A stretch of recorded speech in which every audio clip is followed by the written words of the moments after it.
আসসালামু আলাইকুম, ওয়েলকাম করছি রিয়াসাদ আজিম। ভিন্ন ধর্ম মতাদর্শী যারা শুনছেন সবার প্রতি আন্তরিক কৃতজ্ঞতা। অবশেষে জাতীয় দলের রাডারে ঢুকতে যাচ্ছেন আকবর আলী।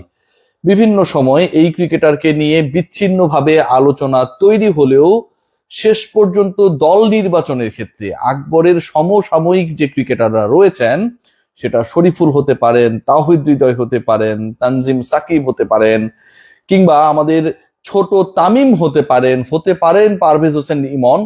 এই যে 5-6 জনের আমি নাম বললাম, তারা নানা সময় ন্যাশনাল টিমের প্রতিনিধিত্ব করলেও আকবর আলীর, বিশ্বাস করুন আর নাই করুন, 3 ফরম্যাটের কোনোটাতেই এখন পর্যন্ত জাতীয় দলের হয়ে খেলার সুযোগ হয়নি। জাতীয় দলে একবার ডাক পেয়েছিলেন আমাদের বিখ্যাত মিনহাজুল আবিদিন নান্নু, সেই সময়টা আকবর আলীকে কল করেছিল এবং তিনি জানতেন না যে আকবর আলী ওই সময়টায় এনসিএল এর ম্যাচে ব্যস্ত ছিলেন, সম্ভবত বরিশালে অবস্থান করছিলেন। সেখান থেকে ঢাকা এসে জাতীয় দলের ক্যাম্পে যোগ দেওয়াটাই তার জন্য আসলে দুঃসাধ্য ছিল এবং সেটা তিনি করতে পারেন নাই।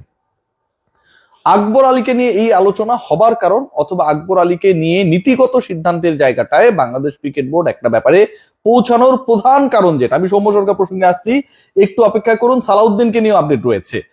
আকবরকে নিয়ে এই সিদ্ধান্তগুলো হবার কারণ বাংলাদেশের ভঙ্গুর মিডল অর্ডার।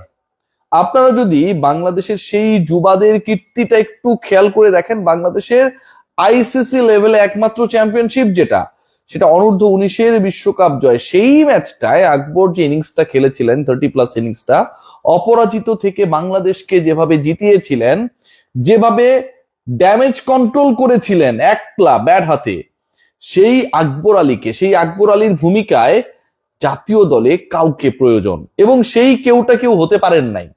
এখন বলা হচ্ছে যে জুলিয়ান উড, যিনি আসলে হাতুড়ি বাটাল নিয়ে ঘোরাঘুরি করেন, বিশাল একটা তার কি যেন রয়েছে, ওই অস্ত্রটা নিয়ে বাংলাদেশে এসেছিলেন এবং পরবর্তী সময় তার কাছ থেকে দীক্ষা নেওয়ার পর অরিজিনাল ক্রিকেট যেটা, ন্যাচারাল ক্রিকেট যেটা, সেই ক্রিকেটটা বাংলাদেশের ক্রিকেটাররা ভুলে গেছেন। বাংলাদেশের 5-6-7-এর যে জায়গাটা রয়েছে, অন্তত 6 বা 7-এর যে জায়গাটা রয়েছে, উইকেট কিপিং অপশনের যে জায়গাটা রয়েছে, সেই জায়গায় বাংলাদেশ টিম ম্যানেজমেন্ট দে ওয়ান সামওয়ান যিনি রেসপন্সিবিলিটি নিতে পারবেন, অ্যাটাক করতে পারবেন, এবং যার সহজাত নেতৃত্বের গুণ রয়েছে। নেতৃত্বের গুণ মানে তাকে ক্যাপ্টেন বানিয়ে দেয়া হচ্ছে বা হবে এরকমটা না, জাতীয় দলের ক্যাপ্টেন হয়ে যাচ্ছেন আকবর। নেতৃত্বের গুণ, লিডারশিপ কোয়ালিটি এখানটায় মিন করা হয়েছে যে ওই সিচুয়েশনটায় লিডার কখনোই, পরিস্থিতি যিনি সামলাতে পারেন, সেই গুণের জায়গাটায় আকবর অনেক এগিয়ে।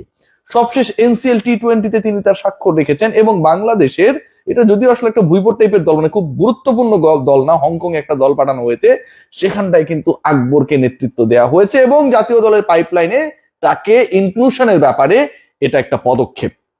জাতীয় দলের রাডারে আকবর সিরিয়াসলি ঢুকে যাচ্ছেন।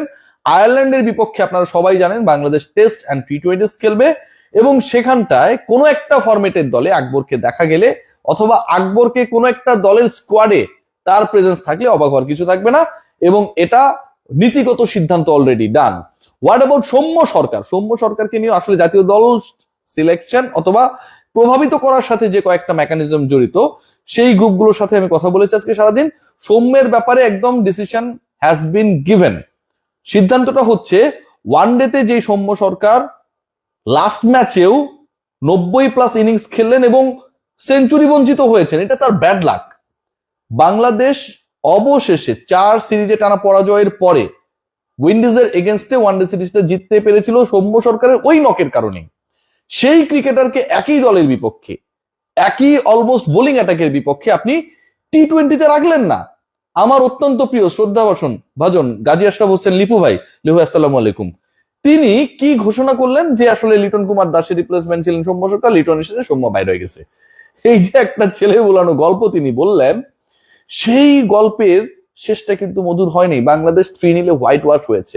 ঘরের মাঠে বাংলাদেশ 4 বছর পরে এভাবে বাজেভাবে পরাজিত হয়েছে। সো এই যে ঘটনাগুলো ঘটেছে, এন্ড অফ দ্য ডে এখানটায় রং সিলেকশন একটা বড় ভূমিকা পালন করেছে। সৌম্য সরকারকে টি20তে নিয়মিত স্কোয়াডে রাখার ব্যাপারেও একটা সিদ্ধান্ত হয়েছে, লাইক আকবর আলী, যে আকবর আলীকে এখন জাতীয় দলের রাডারে আমরা চাই। হিসাব সহজ, আকবর আলী ন্যাশনাল টিমের 16 সদস্যের দলে থাকবে সামনের থেকে, হিসাব সহজ। সৌম্য সরকারের ক্ষেত্রেও নট অনলি ওডিআই, সৌম্য সরকারকে টি20তেও সেই গুরুত্বপূর্ণ জায়গাটা দেওয়ার ব্যাপারে, নেয়ার ব্যাপারে, যেখানটা একটা বড় ধরনের থ্রেট নিয়ে আলোচনা আমি করেছিলাম, যে বাংলাদেশের লিডারশিপ গ্রুপের টি-20 সাইডে, সেটা কোচিং প্যানেল থেকে হতে পারে অথবা যারা ক্রিকেটার, সিনিয়র ক্রিকেটার খেলছেন, ডিসিশন মেকিং এর জায়গায় বড় রোল প্লে করেন, তারা থ্রেট মনে করেন। সৌম্য সরকারের কোয়ালিটি, অ্যাবিলিটি, স্কিল নিয়ে আসলে কারো কোনো ধরনের সংশয় নেই। সৌম্য যদি এখন ধরেন ওপেনিং ওর নাম্বার 3-তে দাঁড়িয়ে যায়, তাহলে কারো কারো কিছুটা হলেও তাদের জায়গাটা ধরে রাখাটা ডিফিকাল্ট হয়ে যেতে পারে। এই যে একটা সংশয় আর ভয়, সিন্ডিকেট সৌম্যকে ইন করানোর ব্যাপারে সেই ভয় আর সংশয়ের কারণে শেষ পর্যন্ত দূরে ঠেলে দিয়েছে আমিরুল ইসলাম বুলবুলের ক্রিকেট বোর্ড। অবশেষে সৌম্যের ব্যাপারেও they are going to take a very strict and logical decision that will be clear. আপনারা সবাই জানেন যে ক্রিকেট অপারেশনস এর চেয়ারম্যান নাজমুল আবেদিন ফাহিমের ক্ষমতা কমানো হয়েছে। ক্রিকেট অপারেশনস এর এই মুহূর্তে তিনি বাংলাদেশের রাষ্ট্রপতির মতো ছায়া একটা ক্রিকেট অপারেশনস কমিটি গঠন করা হয়েছে, যেখানটায় রয়েছেন 4 জন সাবেক জাতীয় ক্রিকেটার, যা 3 জন ক্যাপ্টেন, যেখানটায় রয়েছেন আমার অত্যন্ত শ্রদ্ধাভাজন পরম শ্রদ্ধেয় ফারুক ভাই আসসালামু আলাইকুম, রয়েছেন আব্দুর রাজ্জাক, সেখানটায় রয়েছেন বাংলাদেশ জাতীয় দলে প্রতিনিধিত্ব করা সাবেক ক্যাপ্টেন খালেদ মাসুদ পাইলট এবং আমিনুল ইসলাম বুলবুল তো রয়েছেনই। তো এই যে 4 জন রয়েছেন, এই 4 জন আলটিমেটলি ক্রিকেট অপারেশনস কে বাধ্য হয়ে কন্ট্রোল করবেন।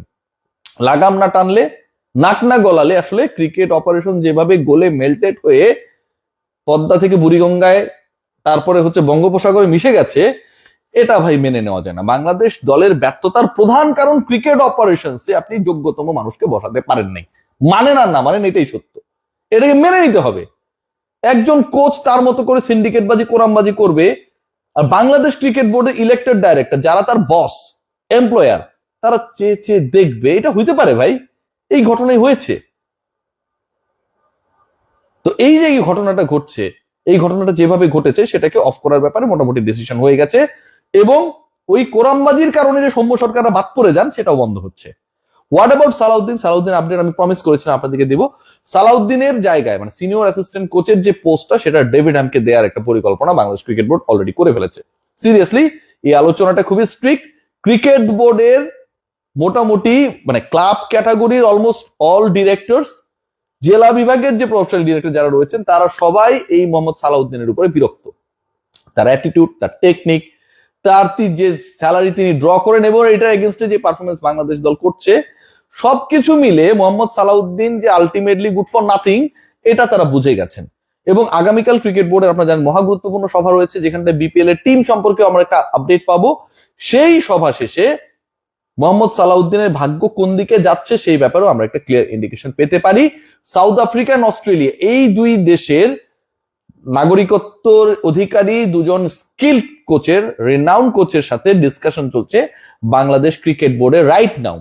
এবং ব্যাটে বলে হলে আয়ারল্যান্ড সিরিজেই নতুন ব্যাটিং কোচ যোগ দেবেন, এটাও মোটামুটি final. So overall the discussion is like that.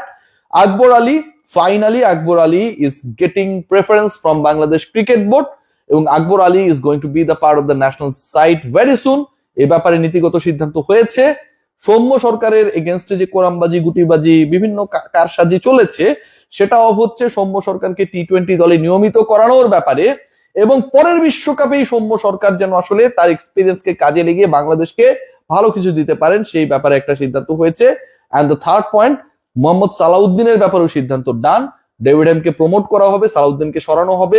Australia south Africa থেকে যোগ্য ব্যাটিং কোচ বাংলাদেশ দলের কোচিং বহরে খুব দ্রুতই ইনক্লুডেড হবে বলে আমার কাছে খবর রয়েছে। Let's see what happen. But যে আলোচনাটা করলাম ভেরি পজিটিভ।